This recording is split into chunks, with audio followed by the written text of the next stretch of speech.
നമസ്കാരം. പ്രധാന വാർത്തകൾ വായിക്കുന്നത് ഷാജി കടക്കൽ. 2024 മഹാരാഷ്ട്ര നിയമസഭാ തെരഞ്ഞെടുപ്പിൽ സംഭവിച്ചത് ഇനി ബീഹാറിലും അതുപോലെ BJP പരാജയപ്പെടാൻ സാധ്യതയുള്ള മറ്റിടങ്ങളിലും ഇനിയും ആവർത്തിക്കുമെന്ന് പ്രതിപക്ഷ നേതാവ് രാഹുൽ ഗാന്ധി. ഇത്തരം മാച്ച് ഫിക്സഡ് തെരഞ്ഞെടുപ്പുകൾ ഏതൊരു ജനാധിപത്യത്തിനും അപകടകരമാണെന്നും ദേശീയ ദിനപത്രത്തിൽ വന്ന ലേഖനത്തിൽ രാഹുൽ ഗാന്ധി കുറിച്ചു. എന്നാൽ രാഹുൽ ഗാന്ധിയുടെ ആരോപണം ബാലിശമാണെന്നും പരീക്ഷയിൽ തോറ്റ കുട്ടിയുടേതിന് തുല്യമാണെന്നും BJP ആരോപിച്ചു. വാർത്തകൾ വിശദമായി. 2024 മഹാരാഷ്ട്ര നിയമസഭാ തെരഞ്ഞെടുപ്പിൽ അട്ടിമറി നടന്ന കോൺഗ്രസ് നേതാവ് രാഹുൽ ഗാന്ധിയുടെ ആരോപണം തള്ളി തെരഞ്ഞെടുപ്പ് കമ്മീഷൻ. വോട്ടർമാരിൽ നിന്ന് അനുകൂലമല്ലാത്ത വിധി ഉണ്ടായാൽ പക്ഷപാതപരമാണെന്ന് പറഞ്ഞ് തെരഞ്ഞെടുപ്പ് കമ്മീഷനെ അപകീർത്തിപ്പെടുത്താൻ ശ്രമിക്കുന്നത് തികച്ചും അസംബന്ധമാണെന്നും കമ്മീഷൻ പ്രതികരിച്ചു. 2024 മഹാരാഷ്ട്ര നിയമസഭാ തെരഞ്ഞെടുപ്പുമായി ബന്ധപ്പെട്ട് താൻ ഉന്നയിച്ച ആരോപണങ്ങൾ നിലനിൽക്കെ തെരഞ്ഞെടുപ്പ് കമ്മീഷനോട് വീണ്ടും ചോദ്യമായി രാഹുൽ ഗാന്ധി. തെരഞ്ഞെടുപ്പ് കമ്മീഷൻ ഒരു ഭരണഘടനാ സ്ഥാപനമാണെന്നും പേരോ ഒപ്പോ ഇല്ലാത്ത കുറിപ്പ് പുറത്തുവിടുന്നത് ഗൗരവമേറിയ ചോദ്യങ്ങൾക്ക് മറുപടി നൽകാനുള്ള മാർഗമല്ലെന്നും രാഹുൽ എക്സിൽ കുറിച്ചു. നിങ്ങൾക്കൊന്നും മറച്ചുവെക്കാനില്ലെങ്കിൽ തന്റെ ലേഖനത്തിലെ ചോദ്യങ്ങൾക്ക് ഉത്തരം നൽകി അത് തെളിയിക്കണമെന്നും മഹാരാഷ്ട്ര സഭയിലടക്കം ലോക്സഭാ നിയമസഭാ തെരഞ്ഞെടുപ്പുകളിലെ വോട്ടർ പട്ടിക ലഭ്യമാക്കണമെന്നും പോളിംഗ് ബൂത്തുകളിലെ വൈകിട്ടത്തെ CCTV ദൃശ്യങ്ങൾ പുറത്തുവിടണമെന്നും രാഹുൽ ആവശ്യപ്പെട്ടു. കാട്ടുപന്നിക്കായി വെച്ച കെണിയിൽ നിന്ന് വൈദ്യാഘാതമേറ്റ് 15കാരൻ മരിച്ചു. മലപ്പുറം ജില്ലയിലെ നിലമ്പൂരിനടുത്ത് വഴിക്കടവ് വെള്ളക്കട്ടയിലാണ് സംഭവം. സുരേഷ് ശോഭ ദമ്പതികളുടെ മകനും മണിമൂളി CKHS 10ാം ക്ലാസ് വിദ്യാർത്ഥിയുമായ ജിത്തു എന്ന് വിളിക്കുന്ന അനന്തുവാണ് മരിച്ചത്. മീൻ പിടിക്കാൻ പോയപ്പോഴാണ് അപകടമുണ്ടായത്. ബന്ധുക്കളായ 5 പേരാണ് മീൻ പിടിക്കാൻ പോയത്. ജിത്തുവിനൊപ്പം ഉണ്ടായിരുന്ന ഷാനു, യദു എന്നിവർ പരിക്കേറ്റ് ചികിത്സയിലാണ്.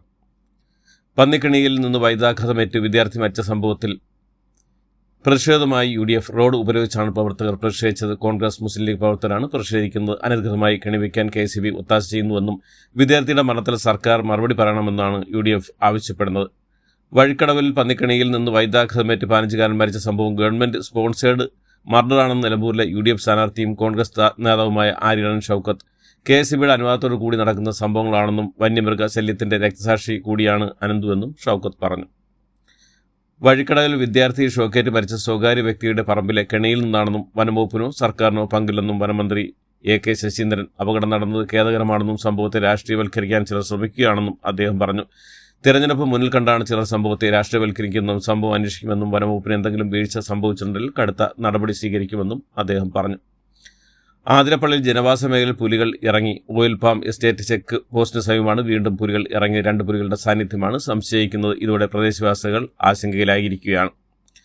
മലപ്പുറം കൂരിയാട്ട ദേശീയപാത തകർച്ചയുമായി ബന്ധപ്പെട്ട് NHAI കേരള റീജിയൻ മേധാവി BL മീണയെ സ്ഥലം മാറ്റി. പകരം ചുമതലയിൽ ജാർഖണ്ഡ് ഡിവിഷനിലെ AK മിശ്രയെ കേരള റീജിയൻ മേധാവിയായി നിയമിക്കുകയും ചെയ്തു. അർജന്റീൻ ടീം ഒക്ടോബർ നവംബർ മാസങ്ങളിൽ കേരളത്തിൽ എത്തിയേക്കുമെന്ന് കായിക മന്ത്രി V അബ്ദുറഹ്മാൻ. ടീമിനെ എത്തിക്കാനായി സ്പോൺസർ പണം അടച്ചെന്നും അർജന്റീന മാനേജ്മെന്റ് കേരളത്തിൽ എത്തിയതിനു ശേഷം മറ്റ് കാര്യങ്ങൾ തീരുമാനിക്കുമെന്നും കായിക മന്ത്രി വ്യക്തമാക്കി. രാജ്ഭവനിലെ ഭാരതാംബ ചിത്ര വിവാദത്തിൽ പ്രതിഷേധമുയർത്തിയ കൃഷി വകുപ്പ് മന്ത്രി P പ്രസാദിന്റെ ആലപ്പുഴ ചാരുമൂട്ടിൽ ബസ്സിലേക്ക് BJP പ്രവർത്തകരുടെ പ്രതിഷേധം. പിന്നാലെ BJP CPI പ്രവർത്തകർ തമ്മിൽ ഉന്തുതള്ളുമുണ്ടായ സംഘർഷത്തിന് വഴിതെളിച്ചു. BJP പ്രവർത്തകർ പ്രതിഷേധമായി എത്തുന്നുണ്ടെന്ന് മനസ്സിലാക്കി CPI പ്രവർത്തകരെ സമീപത്ത് നിലയുറപ്പിച്ചിരുന്നു. പ്രതിഷേധക്കാർ ഭാരതാംബയുടെ ചിത്രം വെച്ച് പുഷ്പങ്ങൾ സമർപ്പിക്കാനൊരുങ്ങിയത് BJP CPI സംഘർഷത്തിലേക്ക് നയിക്കുകയായിരുന്നു. കേരളത്തിൽ ഇടതുമുന്നണി സർക്കാർ തന്നെ വീണ്ടും അധികാരത്തിലെത്തുമെന്നും മുഖ്യമന്ത്രി ആരെന്ന് അപ്പോൾ തീരുമാനിക്കുമെന്നും CPM സംസ്ഥാന സെക്രട്ടറി MV ഗോവിന്ദൻ. പിണറായി തന്നെ തുടരുമോ എന്ന് പറയാനാകില്ലെന്നും മന്ത്രിസഭയിൽ ഇനി മുഖം മിനുക്കലുണ്ടാകില്ലെന്നും MV ഗോവിന്ദൻ പറഞ്ഞു.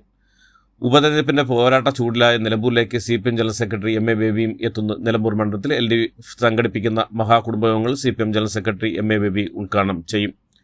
സാബു M ജേക്കബിന്റെ കീറ്റക്സിനെ ആന്ധ്രയിലേക്ക് ക്ഷണിച്ച് ആന്ധ്ര ടെക്സ്റ്റൈൽസ് മന്ത്രി സവിത.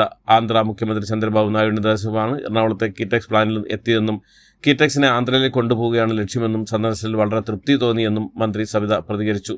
നിക്ഷേപം സംബന്ധിച്ച തുടർ ചർച്ചകൾക്ക് സാബു M ജേക്കബിനോട് നേരിട്ട് ആന്ധ്രയിലെത്താനും മന്ത്രി ആവശ്യപ്പെട്ടു. ED ഉദ്യോഗസ്ഥൻ പ്രതിയായ വിജിലൻസ് കേസിൽ EDക്കെതിരെ ആരോപണമായി പരാതിക്കാരൻ അനീഷ് ബാബു. ശേഖർ കുമാർ യാദവിനെ അനുകൂലിച്ച് മൊഴി നൽകാൻ സമ്മർദ്ദമുണ്ടായി എന്നും കേസിൽ ശേഖർകുമാർ യാദവുമായി നേരിട്ട് ബന്ധമില്ലെന്നും സ്ഥാപിക്കാൻ ശ്രമം നടത്തിയെന്നും അനീഷ് പറയുന്നു. സംസ്ഥാനവും കേന്ദ്രവും തമ്മിലുള്ള തർക്കമാണിതെന്നും കേസിൽ കരുവാകാതെ ഒഴിഞ്ഞുപോകാനും ഒരു മലയാളി ഉദ്യോഗസ്ഥൻ പറഞ്ഞെന്നും അനീഷ് ബാബു വെളിപ്പെടുത്തി. മകൾ ദിയയുടെ സ്ഥാപനത്തിൽ നിന്ന് ജീവനക്കാർ 69 ലക്ഷം രൂപ തട്ടിയെടുത്തെന്ന് നടനും BJP നേതാവുമായ കൃഷ്ണകുമാർ പരാതി നൽകിയതിന് പിന്നാലെ കൃഷ്ണകുമാറിന്റെ മകൾ ദിയയ്ക്കുമെതിരെ കേസെടുത്ത് പോലീസ്. ദിയയുടെ സ്ഥാപനത്തിലെ ജീവനക്കാരുടെ പരാതിയിലാണ് കേസെടുത്തിരിക്കുന്നത്. കൃഷ്ണകുമാറിന്റെ പരാതിയിൽ പോലീസ് ജീവനക്കാർക്കെതിരെ കേസെടുത്തിരുന്നു. സ്ഥാപനത്തിലെ ജീവനക്കാരെ 3 പേർക്കെതിരെ സാമ്പത്തിക തട്ടിപ്പ് പരാതിയിൽ തട്ടിപ്പിനിരയുടെ പിന്തുണ നേടി സ്ഥാപന ഉടമയും നടൻ കൃഷ്ണകുമാറിന്റെ മകളുമായ ദിയ കൃഷ്ണ. തട്ടിപ്പിനിരയവർ തെളിവുകൾ പോലീസിന് കൈമാറണമെന്നും ദിയ കൃഷ്ണ ഇൻസ്റ്റാഗ്രാം ലൈവിലൂടെ അഭ്യർത്ഥിച്ചു. തട്ടിപ്പിനിരയവർ തിരുവനന്തപുരം മ്യൂസിയം പോലീസ് കേസ് നൽകണമെന്നും ദിയ കൃഷ്ണ ലൈവിൽ പറഞ്ഞു. സാമ്പത്തിക തട്ടുപരാതിയിൽ പുതിയ ദൃശ്യങ്ങൾ പുറത്തുവിട്ട കൃഷ്ണകുമാറിന്റെ കുടുംബം മകളുടെ കടയിലെ ജീവനക്കാർ പണം എടുത്തായി സമ്മതിക്കുന്ന ദൃശ്യങ്ങളാണ് പുറത്തുവിട്ടിട്ടുള്ളത്. 40,000 രൂപ വരെ ഒരാൾ എടുത്തെന്ന് ജീവനക്കാർ സമ്മതിക്കുന്ന ദൃശ്യങ്ങളാണ് ഇതിലുള്ളത്. കൃഷ്ണകുമാറിന്റെ മകളായ അഹാനയുടെ നേതൃത്വത്തിൽ ജീവനക്കാരെ ചോദ്യം ചെയ്യുന്നതാണ് ദൃശ്യം. കോട്ടയത്തെ എയ്ഡഡ് സ്കൂളിൽ റദ്ദാക്കിയ നിയമനം പുനഃസ്ഥാപിക്കാൻ അധ്യാപകരിൽ നിന്ന് കോഴ വാങ്ങിയ ഇടനിലക്കാരൻ പിടിയിൽ. കോഴിക്കോട് വടകര റിട്ടയർഡ് സ്വദേശി അധ്യാപകൻ വിജയനാണ് കൊച്ചിയിൽ വെച്ച് കോട്ടയം വിജിലൻസ് സംഘത്തിന്റെ പിടിയിലായത്. 1.5 ലക്ഷം രൂപയും വിജിലൻസ് ഇയാളുടെ പക്കൽ നിന്ന് കണ്ടെടുത്തു. മുതിർന്ന കോൺഗ്രസ് നേതാവ് മുൻ KPC അധ്യക്ഷനുമായ തെന്നല ബാലകൃഷ്ണപിള്ളയ്ക്ക് യാത്രാമൊഴി. സംസ്കാര ചടങ്ങുകൾ ശാന്തി കവാടത്തിൽ പൂർത്തിയായി. KPC ആസ്ഥാനമായ ഇന്ദിരാഭവനിൽ പൊതുദർശനത്തിന് വെച്ച മൃതദേഹത്തിൽ മുഖ്യമന്ത്രി പിണറായി വിജയൻ ആദരാഞ്ജലികൾ അർപ്പിച്ചു. വാഹനാപകടത്തിൽ പരിക്കേറ്റ് ചികിത്സയിൽ കഴിയുന്ന നടൻ ഷൈൻ ടോം ചാക്കോയെ സന്ദർശിച്ച കേന്ദ്രമന്ത്രി സുരേഷ് ഗോപി. ഷൈൻ്റെ പരിക്ക് ഗൗരവമല്ലെന്നും ചെറിയ ശസ്ത്രക്രിയയുടെ ആവശ്യമേ ഉള്ളൂവെന്നും സുരേഷ് ഗോപി മാധ്യമങ്ങളോട് പറഞ്ഞു. അപകടത്തിൽ ഷൈൻ്റെ പിതാവ് CP ചാക്കോ മരിച്ചിരുന്നു. നാളെ രാവിലെ 10:30 തൃശ്ശൂർ മുണ്ടൂർ കർമ്മല മാതാ പള്ളിയിലാണ് അദ്ദേഹത്തിൻ്റെ സംസ്കാരം നടക്കുക. ഇടുക്കി ഇരട്ടയാറിൽ കോൺഗ്രസ് പഞ്ചായത്ത് അംഗത്തിന്റെ കടയിൽ നിന്നും 7 കിലോയോളം കഞ്ചാവ് പിടിച്ചു. ഉപ്പുകണ്ടം ആലേപ്പുരയ്ക്കൽ S രതീഷിന്റെ കടയിൽ നിന്നാണ് കഞ്ചാവ് പിടികൂടിയത്. ഇയാൾ ഇരട്ടയാർ പഞ്ചായത്തിലെ 9ാം വാർഡ് അംഗമാണ്. ഒഡീഷ സ്വദേശികളായ സമീർ, ബെഹ്റ, ലക്കി നായിക് എന്നിവരാണ് പിടിയിലായ മറ്റ് 2 പേർ. തൃശൂർ അയനിക്കാട് മുള്ളൂർ കായലിൽ യുവാവിന്റെ മൃതദേഹം കണ്ടെത്തി. ആട്ടാട്ട് സ്വദേശി പ്രസാദിനെയാണ് കായലിൽ പൊന്തി നിൽക്കുന്ന നിലയിൽ നാട്ടുകാർ കണ്ടെത്തിയ സംഭവത്തിൽ പോലീസ് അന്വേഷണം ആരംഭിച്ചു.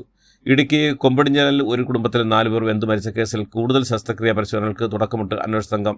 പ്രദേശവാസിയുടെ മൊബൈൽ ഫോണും ലാപ്ടോപ്പും ശാസ്ത്രീയ പരിശോധനയ്ക്ക് അന്വേഷണ സംഘം ശേഖരിച്ചു. കഴിഞ്ഞ മാസം 9-നാണ് ഇടുക്കി കൊമ്പടിഞ്ഞാൽ സ്വദേശി ശുഭ മക്കളായ അഭിനന്ദ്, അഭിനവ്, ശുഭയുടെ അമ്മ പൊന്നമ്മ എന്നിവരെ വീണ്ടും തീപിടിച്ച നിലയിൽ കണ്ടെത്തിയത്. രാജ്യത്ത് ഇന്നലെ വരെ 5755 കോവിഡ് കേസുകൾ റിപ്പോർട്ട് ചെയ്തു. 1806 കോവിഡ് കേസുകളുള്ള കേരളമാണ് ഏറ്റവും അധികം കോവിഡ് രോഗികളുള്ള സംസ്ഥാനം. തൊട്ടു പിന്നാലെ ഗുജറാത്ത് 717, ഡൽഹി 665, വെസ്റ്റ് ബംഗാൾ 662 എന്നിങ്ങനെയാണ് കോവിഡ് കേസുകൾ. RCBയുടെ വിജയാഘോഷത്തിനിടെ 11 പേർ മരിച്ച സംഭവത്തിൽ സർക്കാർ തലത്തിലും നടപടി. കർണാടക മുഖ്യമന്ത്രിയുടെ പൊളിറ്റിക്കൽ സെക്രട്ടറിയായ K. ഗോവിന്ദരാവിനെ പുറത്താക്കുകയും രഹസ്യാന്വേഷണ വിഭാഗം മേധാവി ഹേമന്ത് നിബാൽക്കറെ സ്ഥലം മാറ്റുകയും ചെയ്തു. IPL കിരീടം നേടിയ RCBനെ സ്വീകരിക്കാനുള്ള ആഘോഷ പരിപാടിക്കിടെ തിക്കിലും തിരക്കിലും പെട്ട മരിച്ച 11 പേരുടെ കുടുംബങ്ങൾക്കുള്ള ധനസഹായം ഉയർത്തി കർണാടക സർക്കാർ. സിന്ധു നദിയുടെ പ്രധാന ഉപനദികളിലെ ജലം രാജസ്ഥാൻ അടക്കമുള്ള സംസ്ഥാനങ്ങളെ തിരിച്ചുവിടാൻ കനാൽ നിർമ്മിക്കുന്ന പദ്ധതിയുമായി ഇന്ത്യ. ചൈനാബ് നദിയിലെ വെള്ളം തിരിച്ചുവിടാൻ ലക്ഷ്യമിട്ടുള്ള ചെനാബ് രവി ബിയാസ് സജദ് ലിങ്ക് കനാൽ പദ്ധതിയുടെ നിർമ്മാണത്തിനായി ഇന്ത്യ സാധ്യത പഠനം ആരംഭിച്ചു. ഓപ്പറേഷൻ സിന്ദൂർ കഴിഞ്ഞിട്ടും 1 മാസം പിന്നിട്ടും പഹൽഗാമിലെ കൊലയാളി എവിടെയെന്ന് ചോദ്യം ആവർത്തിച്ചു പ്രതിപക്ഷം. ദില്ലിയിലെ ഇന്ദിരാഗാന്ധി അന്താരാഷ്ട്ര വിമാനത്താവളത്തിൽ നിന്നുള്ള 114 വിമാനങ്ങളുടെ സർവീസ് 3 മാസത്തേക്ക് റദ്ദാക്കി. ഓപ്പറേഷൻ സിന്ദൂർ വിശദീകരിക്കാനുള്ള ഇന്ത്യൻ പ്രതി സംഘത്തിന്റെ US സന്ദർശനം വിജയകരമെന്ന് നിഗമനം. ദില്ലി മുഖ്യമന്ത്രി രേഖ ഗുപ്തയ്ക്ക് വധഭീഷണി. തൊഴിൽ സമയം കൂട്ടി ആന്ധ്രാപ്രദേശ് തൊഴിൽ ചട്ടങ്ങൾ മാറ്റം വരുത്തുന്നു. കുറഞ്ഞ ജോലി സമയം 10 മണിക്കൂറാക്കും. ബംഗളൂരുവിൽ പെൺകുട്ടിയുടെ മൃതദേഹം സൂട്ട്കേസിൽ കണ്ടെത്തിയ സംഭവത്തിൽ എല്ലാ പ്രതികളും പിടിയിലായി. ഉത്തരാഖണ്ഡിലെ സുപ്താകാശിയിൽ സാങ്കേതിക കാരണത്തെ തുടർന്ന് ഹെലികോപ്റ്റർ അടിയന്തരമായി റോഡിൽ ലാൻഡ് ചെയ്തു. പൈലറ്റിന്റെ സമേത ഇടപെടൽ വൻ അപകടം ഒഴിവായി. ഇതോടുകൂടി ഇന്നത്തെ വാർത്തകൾ അവസാനിക്കുന്നു. എല്ലാവർക്കും നന്ദി, നമസ്കാരം.